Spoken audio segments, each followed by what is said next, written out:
العنوان: قول لي معطل ليه مصلحتي. قول لي معطل ليه مصلحتي. قول لي معطل ليه مصلحتي يا سي موظف. حالي موقف وليه؟ حالي موقف وليه؟ ايه الاسباب؟ قافل الباب بينا وبينك، رافع الحاجز بينا جدار. قول لي يا سيدنا، ولا كان ملكك ولا كان ورثك ولا تعديت انا على بيتك، ولا في عداوة بينا وبينك. امال ليه؟ إيه اللي بيحصل؟ غلطة مين؟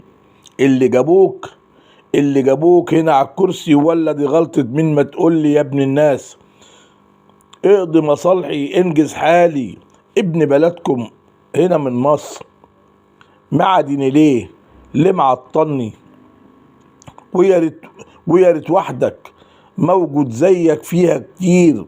إدارة ياما وزارة ياما من غير داعي، ولا عدل ولا إنصاف، ولا في رأفة ولا في رحمة. حقنا ضايع ليه؟ معرفش. أوراق فين بتروح؟ عايزين أوراق ولا لها لازمة. موجود أزمة في الراس، لينا ضربة أزمة. صور ورقك، هات لنا صور. كل أوراق ورق باله، أوراق بحره ورق باله. أوراق بقى، أوراق بحر وعاك يتعكر.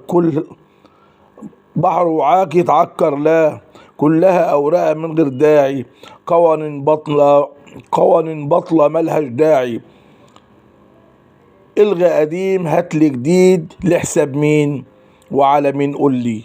مواطنين ضايعة بمواطنين، بس ده قاعد فيها على الكرسي، اما ده فيها ملهوش كرسي ولا له امضى. وان كان عاجبه اوراق وإقلام على الوش، وكلها غش. والخسران انا كمواطن، وان كان عاجب تفنن منهم ولا تلزمهم.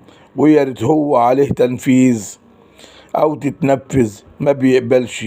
وهو ده حنا فيك يا دنيا، ويا الكرسي كله اهات.